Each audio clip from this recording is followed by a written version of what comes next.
Whenever there's a discussion about the greatest players in Premier League history, Thierry Henry's name is always one of the first that's mentioned. Arsenal's all-time leading scorer with 228 goals, the Frenchman also won multiple trophies with Barcelona and lifted the World Cup with his country in 1998. Henry was undoubtedly one of the best players on the planet during his peak, but he never scooped the most prestigious individual prize in world football. So in this video we ask, did Thierry Henry deserve a Ballon d'Or? Henry made his breakthrough with Monaco in 1994. His first manager was Arsene Wenger, who'd go on to coach him during his world-class years at Arsenal. He spent 4.5 years in the Monaco first team before joining Juventus in 1999. A few months earlier, he was France's top scorer as they won the World Cup on home soil. Henry failed to make an impact at Juventus. Deployed on the left wing and occasionally as a wing-back, he scored only 3 goals in 16 games and was sold to Arsenal after just half a season. The Gunners were only too happy to welcome him to North London. Reunited with Wenger, Henry scored 26 goals in his debut season after being moved back up front. He remained prolific for the rest of his Arsenal career and inspired the club to Premier League glory twice in 3 years. In 2003-2004, he was the star man in a team that went the entire season unbeaten, a feat no English side in the modern era has matched before or since. Henry moved to Barcelona in 2007. Spending 3 years at the Camp Nou. He won 2 La Liga titles during that time, shining as part of a thrilling front three alongside Samuel Eto'o and a young Lionel Messi. In his last season at the club, Barcelona won the Champions League under Pep Guardiola. Some strikers are efficient, others are elegant. But Henry managed to combine both attributes. Not only was he among the most effective players around, he was also one of the most entertaining. Henry struggled when used on the left for Juventus, but he often drifted to that zone on the pitch when playing as a centre-forward. The typical Henry goal would see him collect the ball on the wing, cut in field with pace and trickery, and finish into the far corner with the inside of his right foot. As a youngster, Henry admired George Weah, Romario and Ronaldo, strikers who didn't just wait around in the box for the ball. Like his idols, Henry used to drift all over the pitch and was a brilliant dribbler as well as a cool finisher. Thierry Henry could take the ball in the middle of the field and score a goal that no one else in the world could score, Wenger once said.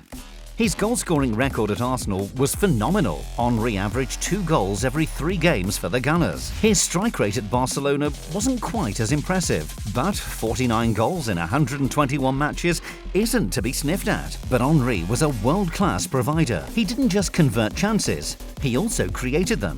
The Frenchman registered 74 assists in his Premier League career. 20 of those came in 02-03. No player has ever managed more in a single season. 2003 was also the year Henry came closest to winning the Ballon d'Or. The Arsenal striker got 8 number 1 votes that year, finishing second behind Pavel Nedved of Juventus, who received 27. Henry had finished 6th the previous year, when Ronaldo came out on top. In 2004, having made Premier League history by going unbeaten with Arsenal, he came a lowly 4th, with Andrei Shevchenko, Deco and Ronaldinho beating him to a place on the podium. Henry again finished 4th in 2005, edged out by Ronaldinho and Premier League colleagues Frank Lampard and Steven Gerrard. In 2006, after leading Arsenal to the Champions League final, he was 3rd behind Fabio Cannavaro and Gianluigi Buffon. Henry can consider himself unfortunate. With the exception of Ronaldo and Ronaldinho, he was a better footballer than all the names we've just mentioned.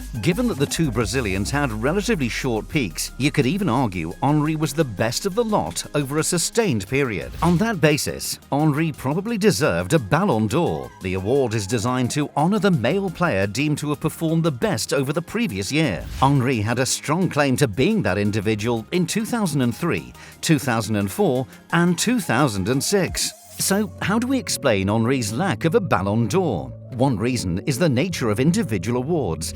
There can only be one winner. That's always the case whether the competition in a particular year is weak or strong. Henry was unlucky to be competing in a crowded field of excellent challengers. If he'd had his 2004 year in 2001, he surely would have beaten Michael Owen to the prize. However, it's not true that Henry was robbed of a Ballon d'Or, as some of his biggest fans might claim, and that's because his challenges were harmed by a lack of success at international tournaments and in Europe during his peak years. Let's start with 2003. Henry scored 24 goals and provided 20 assists in the Premier League.